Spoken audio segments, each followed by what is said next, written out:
My name's Adam Lockhart and I work for the Visual Research Centre, which is part of Duncan of Georgeson College of Art and is based inside DCA. I'm Imogen, I'm a medical student. My name's Eric, I study evolution and environmental science.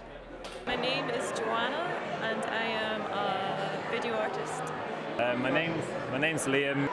And I do various different things, but mainly work with artists, film and video and archives and things like that. My name is Sylvia and I do second year time-based art and digital film at DOG. I'm Gordon Cameron and I'm a youth music officer. The performance we just saw was Mattan, the famous guy, and it was amazing because I think everyone knows that it's going to be a lot of people know that it's going to be an interactive festival, but there's obviously a few people that don't, and there's this real tension between the two, and we were all kind of like waiting in anticipation, like someone's going to do something really brilliant, and everyone else is like, what's this? Should I just leave? What's ostensibly billed as a performance, but by an artist from the Basque territory called Mattan, but I think it was possibly more of an exercise in trust. So at the start I felt like a little excluded because of the noise, and it was like, okay, these are people that have gone to the workshops, you know, then they're making the noise, well, like, so they've already got a handle on it straight off, but it, you know, it quickly kind of dissipated, and it's just, you know, it's like, and that's like really kind of looming, like slow, like realization that you can get up and do anything. I don't know what it was about. I can only hazard a guess.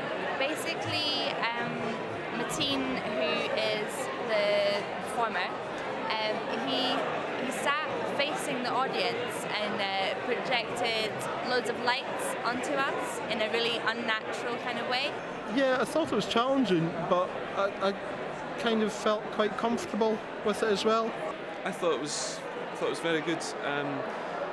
When we first walked in, the curtains went back and the guy was just sitting there watching the audience, and then I looked around and saw that all the lights, all the sort of stage lighting and things were pointed at the audience and not him. So then I thought, the audience is the performance, not him. He's sitting watching the whole thing. So there was a good moment, like a few minutes where no one did anything, and then Adam did a wee performance, and that was excellent.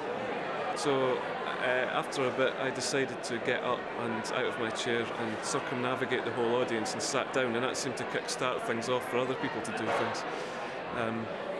The three people behind me, in the row behind, picked up their chairs, walked up to the front and sat them next to the guy, so they became part of the audience rather than a performance, and then other people started to do things as well. I think perhaps some people got more confidence than others, so it was, you know, you saw people just storming about for a bit. But to be honest, I think people were a bit repelled with it. It could have been a lot more. I certainly was, like, I felt, I could do this, do that, but I was in my seat the whole time, so.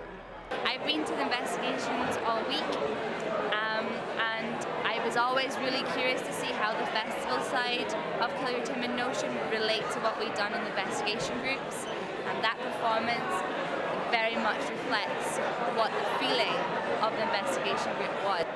I kind of expected more people to walk out, but there wasn't that many people walked out. I think one guy walked out and then he came back in again, so it seemed to work quite well, and no one was seemed that bothered.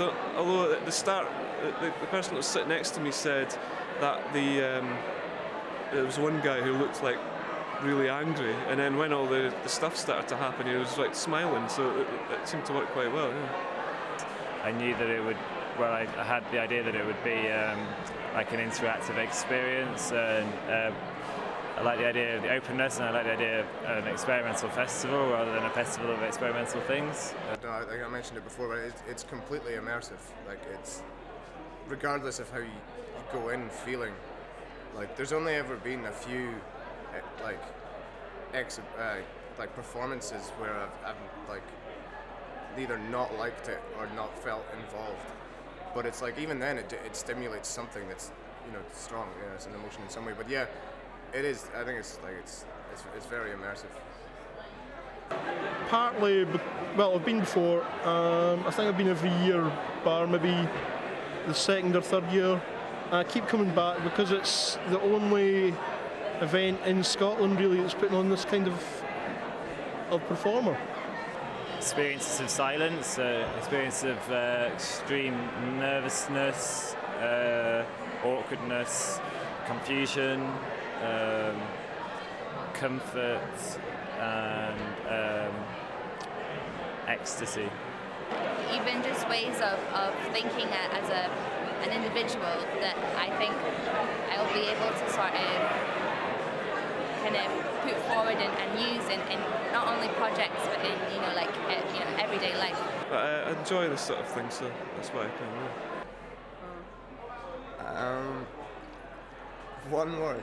Gonna be double-barreled. Yeah. Head fuck. I'll just go with that. But it's good. It's relaxing. Yeah. I couldn't. My family. I could say something really pretentious, but I'm not going to, so I'm not going to say anything for that question. Punk. Barry.